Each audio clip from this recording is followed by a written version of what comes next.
وقصب الفلس وحاسب من بطل، اور اپنا یعنی آمدن رکھو، کماؤ الفلسہ پیسے. اس کی تفصیل ہم پیچھے پڑھ چکے ہیں فترک الحیلۃ میں، کہ اس سے کیا مراد ہے کہ انسان کس لیے کمائے؟ سوال سے بچنے کے لیے، نہ کہ اس لیے کمائے کہ اسے دنیا سے محبت ہو. وحاسب من بطل، اور اسی طرح ویلے بیٹھنے والے پر محاسبہ کرو، اس کو ملامت کرو.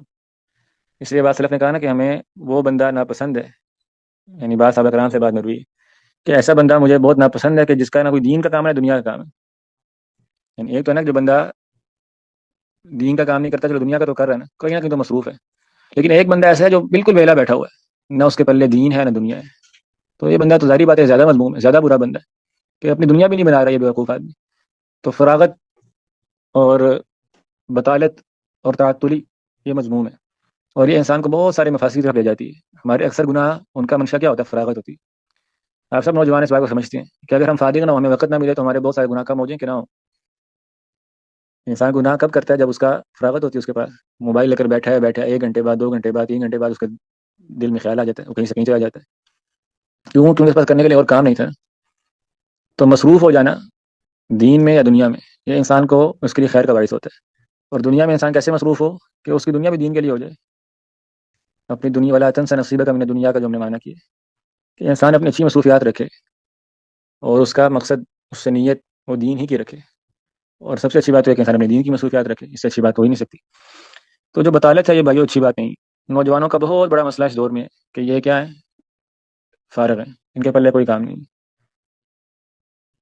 اور یہ بڑی آفت والی بات ہے، بڑی مصیبت والی بات ہے. اور خاص طور پہ جب سے یہ فیس بک اور انسٹاگرام اور فلاں فلاں پہ جو آئیں گے ریلز اور پتہ نہیں اور کیا کیا ان کے نام ہوتے ہیں، تو یہ انسان، یعنی اس کا کیا فائدہ؟ انسان سوچے نا، کوئی فائدہ ہے ان چیزوں کا؟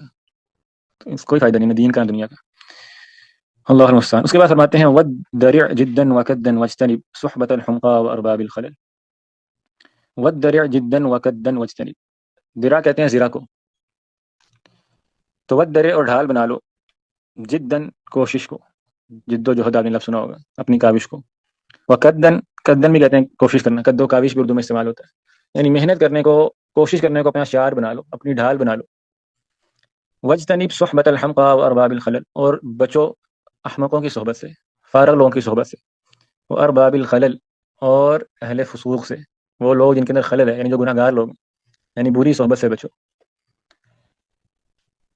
تو انسان کو اچھے کاموں میں مشغول ہو جانا چاہیے تاکہ وہ برے کاموں سے بچا رہے. اہل علم فرماتے ہیں کہ اگر انسان اپنے آپ کو طاعات میں مشغول نہیں کرتا تو شیطان اس کو معصیات میں مشغول کر لیتا ہے. یاد رکھیں محض فراغت کوئی چیز نہیں ہوتی. ایک قاعدہ نا آپ اپنے پاس لکھ لیں، یہ آپ کے کام آئے گا انشاءاللہ. وہ قاعدہ کیا ہے کہ محض فراغت کوئی چیز نہیں ہوتی، یعنی انسان کے میں فارغ ہوں نہیں، انسان کبھی بھی فارغ نہیں ہوتا.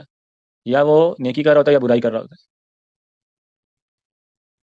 یعنی فراغت فی نفسی کوئی چیز نہیں ہے، اس کا کوئی وجود نہیں. اس لیے آپ دیکھیں نا، جب بھی کوئی آپ کو لگ رہا ہو نا میں فارغ بیٹھا ہوں، اور آپ اس کو سمجھ رہے ہو کہ میں نیا کام نہیں کر رہا کوئی، تو لازماً آپ کا وقت برائی میں گزرا ہے، بطالت میں گزرا. اور ہمارا جو بھی فراغت کا ٹائم ہوتا ہے، وہ خواہ گپیں مارنا ہو، خواہ موبائل کے ساتھ ہو، خواہ کسی اور والے سے ہو، تو آپ اگر جائزہ لیں گے تو آپ اس حقیقت کو پا لیں گے کہ ہاں واقعتاً بات ایسی ہے کہ انسان اگر نیکی میں مشغول نہ ہو تو شیطان تو ویلا نہیں نہ بیٹھا ہوا آپ کی طرح، وہ آپ کو برائی میں مشغول کرے گا. اس لیے ودرع جدا وکدا، جد و جہد کو، قد و کاوش کو، اپنے آپ کو مصروف رکھیں، کھپا دیں 24 گھنٹے نیکیوں میں، حقوق اللہ میں، حقوق العباد میں. نمازوں کا شیڈول بنائیں، روزے رکھیں، صدقہ و خیرات کریں. پھر وقت ہے تو لوگوں کے کام آنا شروع ہو جائیں، اپنے آگے پیچھے گلی محلے کے لوگ، اپنے دوست احباب، ان کے کام آنا شروع ہو جائیں. رزق حلال کمائیں، اپنی مثبت مصروفیات ڈھونڈیں. تو وہ فارغ ہونا یہ نوجوانوں کا بہت بڑا، آپ کہہ لیں اس دور کی آفت ہے، مصیبت ہے. اس کے بعد کیا فرماتے ہیں؟ وجتنب صحبت الحمقاء وارباب الخلل. اور یہ بھی بہت بڑی آفت ہے نوجوانوں کی. ایک آفت جیسے میں ان کا فراغت ہے، دوسری بڑی آفت بری صحبت ہے، اور یہ پہلے سے بھی زیادہ شدید ہے. انسان کے اکیلے بیٹھے رہنا اپنے نفس کے ساتھ، اس کا نقصان ہے یہ. لیکن انسان کا جو نفس ہے نا، اس میں خیر کا مادہ بھی ہے، شر کا مادہ بھی ہے. یہ بسا اوقات خیر کی طرف بھی لے جاتا ہے اور شر کی طرف بھی لے جاتا ہے، اکثر شر کی طرف بھی کر جاتا ہے. لیکن دوسرے لوگوں کے ساتھ بیٹھنا جو برے لوگ ہیں، جن کے اندر خیر کا مادہ ہے ہی نہیں، تو وہ ہمیشہ شر کا باعث ہی بنیں گے. اور جب اللہ کے رسول صلی اللہ علیہ وسلم نے قاعدہ کلیہ بیان فرما دیا تو پھر ہمیشہ کی گنجائش ہی نہیں ہے. آپ نے کہہ دیا کہ المرء علی دین خلیلی، یہ آدمی ہوتا ہی اپنے دوست کے دین پر ہے، دین پر ہوتا ہے، اس کے طریقے پر ہوتا ہے. وہ نمازی ہے تو یہ نمازیں پڑھے گا، وہ حقوق العباد کا خیال کرنے والا ہے تو یہ خیال کرے گا، وہ نیکی کرنے والا ہے تو نیکی کرے گا، وہ فارغ رہنے والا ہے تو یہ فارغ رہنا شروع ہو جائے گا. الصاحب صاحب، جو صاحب ہوتا ہے نا صاد کے ساتھ، یعنی دوست، وہ صاحب ہوتا ہے سین کے ساتھ، یعنی وہ کھینچنے والا ہوتا ہے، اس کی ہر عادت آپ کے اندر آ جاتی ہے۔ اور اللہ کے رسول صلی اللہ علیہ وسلم نے فرمایا انما مثل الجلیس الصالح وجلیس السوء کحامل المسک ونافخ الکیر، کہ جو جلیس صالح اچھا دوست ہے اس طرح جیسے خوشبو بیچنے والا ہوتا ہے، کہ آپ اس کے پاس رہتے ہیں نا، بیٹھتے ہیں تو آپ کم ترین فائدہ کیا اٹھاتے ہیں؟ خوشبو آ جاتی ہے آپ کے اندر۔ تو اچھی صحبت والوں کے ساتھ بیٹھنے سے آپ کے اندر ان کی باتوں کی خوشبو آ جاتی ہے، آپ کے پلے اور کچھ بھی نہ ہو، آپ ان کے جیسے نہ بھی بنے، آپ ان کی خوشبو پا لیتے ہیں، آپ ان کی باتوں سے واقف ہو جاتے ہیں کہ اچھا اہل خیر کی باتیں ایسی ہوتی ہیں، ان کی مجالس ایسی ہوتی ہیں۔ اور وہ جو برا بندہ ہوتا ہے وہ کیا، نافخ الکیر، جو بندہ بٹی میں دھواں نہیں پھونکنے والا ہوتا، وہ ایک اس کے پاس یعنی دھونکنی کہتے ہیں اس کو، کیا کہتے ہیں، ایک لوہا سا ہوتا ہے جس کے ذریعے وہ آگ کو پھونکتا ہے، آگ بھڑکاتا ہے۔ اس کے پاس بیٹھنے سے کیا ہوتا ہے، ایک کم ترین نقصان اس کا کیا ہے کہ آپ کے کپڑوں سے بو آنا شروع ہو جائے گی، ہومک آنا شروع ہو جائے گی۔ تو بری صحبت میں آپ بیٹھیں گے تو کم ترین آپ نقصان کیا ہوگا آپ کا، کہ آپ ان کی بو لے کر اٹھیں گے۔ اور یہ بات کون کہہ رہے ہیں؟ اللہ کے رسول صلی اللہ علیہ وسلم کہہ رہے ہیں، یعنی ایسی بات ہے کہ پھر اس کا مطلب کیا ہے کہ اس میں شک نہیں ہے، ایسا نہیں ہے کہ کبھی کبھی ہم برے لوگوں کے پاس جائیں اور فائدہ ہو جائے، ممکن ہی نہیں، ٹھیک ہے۔ تو جو اہل فسق ہیں اور اہل حماقت ہیں، ویلے بیٹھ کے باتیں کرنے والے، گپے مارنے والے، سگریٹ پھونکنے والے، ادھر بیٹھے ہوئے ہیں جی فلاں ہوٹل پہ فلاں جگہ پر چائے پینے کے لیے، یہ کرنے کے لیے وہ کرنے کے لیے، 2 گھنٹے گزر گئے، 3 گھنٹے گزر گئے، نہ اس میں اللہ کی بات ہے نہ رسول کی بات ہے۔ اللہ اکبر، ان مجالس نے نوجوانوں کو کھا لیا ہوا ہے آج۔ کیا سمجھتے ہیں آپ؟ صحابہ کرام کی مجالس کیا ہوتی تھی؟ اجلس بنا من ساعہ، آؤ ادھر بیٹھو ایک گھڑی ایمان تازہ کر لیں، سر ایمان کی کوئی بات کر لیں۔ نافق حنظلہ ابو بکر، حنظلہ تو منافق ہو گیا۔ آج کل تو ایسا لگ رہا ہے کہ میں اللہ کے رسول کے پاس جاتا ہوں تو بڑے اچھے میرے احساسات ہوتے ہیں، باہر آتا ہوں تو ایمان ہوتا نہیں، پتہ نہیں ایمان کہاں سے لگے۔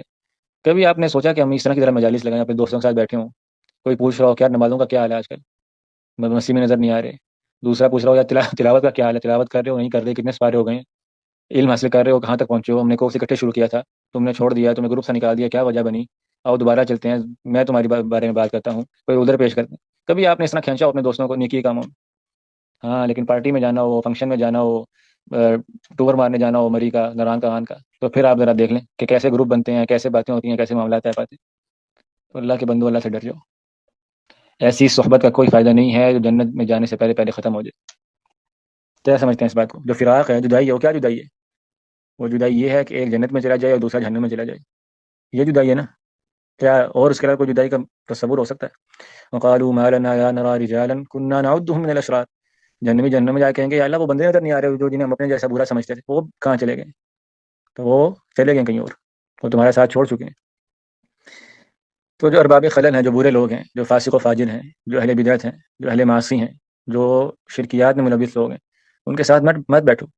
کم سے کم اس کا نقصان کیا ہوگا، تمہارے دل سے سنت کی حیبت ختم ہو جائے گی، تمہارے دل سے جو توحید ہے اس کی چاشنی ختم ہو جائے گی۔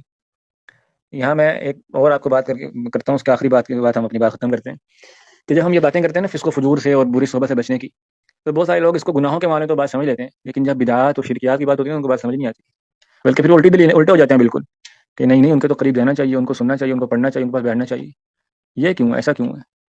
حالانکہ اہل علم اس بات پر متفق ہیں کہ بدعت جو ہے اس کا فساد وہ گناہ سے زیادہ ہے، اور شرک کا فساد بدعت سے بھی زیادہ ہے۔ تو والدین اپنے بچوں کو اس سے تو منع کرتے ہیں کہ اس کے پاس نہیں بیٹھنا، وہ بیٹا وہ بچہ اچھا نہیں ہے، اس کی عادت اچھی نہیں ہے، اس کی کمپنی اچھی نہیں ہے، لیکن ان کو اس بات کی کوئی پرواہ نہیں ہے کہ اس کو نہیں سننا، وہ مولوی اچھا نہیں ہے، وہ فلاں بدعتی آدمی ہے، اس کی کتابوں میں زہر بھرا ہوا ہے، افکار برباد ہو جائیں، نظریات برباد ہو جائیں، اس کی کوئی پرواہ نہیں ہوتی۔ ایسا کیوں ہے؟ الرجل علی دین خلیل، بھائیو بندہ اپنے اٹھنے بیٹھنے والے کے دین پر ہوتا ہے۔ اس لیے اگر جو ہے نا جو نوجوان بدعتیوں کو سننے میں، ان کو پڑھنے میں مبتلا ہو جاتے ہیں، ان کے دل سے کیا ہوتا ہے؟ وہ اپنے عقیدے پر قائم رہیں بھی تو سنت کی حمیت نکل جاتی ہے۔ ایسا ہوتا ہے کہ نہیں ہوتا؟ یہ ہم آج کل کیوں دلیلیں سنتے ہیں بہت زیادہ، کہ ہر کسی کی سننی چاہیے، اس کے پیچھے لگنا چاہیے، ہر کسی میں خیر ہے، اس لیے کہ ان لوگوں کو سن کے ہمارے دل سے سنت کی حق کی اہمیت رخصت ہو چکی ہے۔ وہ جو بو تھی نا جو اللہ کے رسول نے بتائی تھی کہ جو نافق کیر سے، وہ آگ والے سے جو بو آنی ہے، وہ بو ہم لپیٹ چکے ہیں، وہ ہمارے پاس آ چکی ہے۔ اب ہمیں کوئی احساس ہے ہی نہیں کہ ہم خوشبو والے کے پاس جائیں یا آگ والے کے پاس جائیں، دونوں برابر ہیں ہمارے لیے، اس کی بھی سن لو، اس کی بھی سن لو، اس کو بھی پڑھ لو، اس کو بھی پڑھ لو۔ کیوں؟ وہ فرق آگے جو اللہ کے رسول نے کیا تھا صلی اللہ علیہ وسلم نے، کہ تم نے خوشبو والے کے پاس تو جانا ہے لیکن آگ والے کے پاس نہیں جانا۔ تو اس بات کا بھی اہتمام کرنا چاہیے کہ اپنی مجالس اہل خیر اور اہل سنت اور اہل صلاح ان لوگوں کے ساتھ بنائیں جو آپ کو توحید کی بات کرنے والے ہوں، جو آپ کو سنت کی بات کرنے والے ہوں، جو آپ کو نیکی کی بات کرنے والے ہوں، حتیٰ کہ جو دنیاوی امور میں عقل مند لوگ ہوں، احمق نہ ہوں، بیوقوف نہ ہوں۔ تو صحبت جو ہے نا یہ بہت بڑی بات ہے، قرآن مجید میں ہے نا یا ویلتا لیتنی لم اتخذ فلانا خلیلا، اے کاش میں نے فلاں کو دوست نہ بنایا ہوتا۔ اس کا شاہی نزول کیا ہے کہ عقبہ جو تھا، عقبہ بن ابی معیط، ایک مشہور کافر تھا، اس نے ارادہ کر لیا کہ میں اسلام قبول کرتا ہوں۔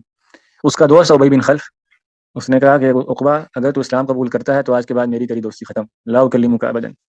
اس نے کہا اچھا یہ بات ہے، نہیں تیری دوستی زیادہ ضروری ہے، اسلام چھوڑتا ہوں میں۔ اللہ نے فرمایا قیامت کے دن یہ بندہ کیا کہے گا، یوم یعض الظالم علی یدیہ یقول یا لیتنی اتخذت مع الرسول سبیلا، اے اللہ میں نے کاش فلاں بندے کو دوست ہی نہ بنایا ہوتا کہ جس نے مجھے توحید سے شرک کی طرف لے گیا، سننے سے بدعت کی طرف لے گیا، نیکی سے گناہ کی طرف لے گیا۔ تو بھائیو اپنی دوستیاں اچھی کر لیں، اپنی بیٹھیں اچھی کر لیں، اپنی صحبتیں اچھی کر لیں، ان لوگوں کے ساتھ بیٹھیں جو نیکی میں، اللہ کے تقوی میں، ڈر میں آپ سے آگے ہیں۔ جو طالب علم آپ سے آگے نا اس کے ساتھ بیٹھیں، اس کے ساتھ مت بیٹھیں جو آپ سے پیچھے ہے، جو آپ کو طلب علم سے مایوس کرنے والا ہے، آپ کو الٹی سیدھی باتیں کرنے والا ہے۔ واللہ المستعان وعلیہ تکلان۔ اقول قولی ھذا واستغفر اللہ لی ولکم ولسائر المسلمین۔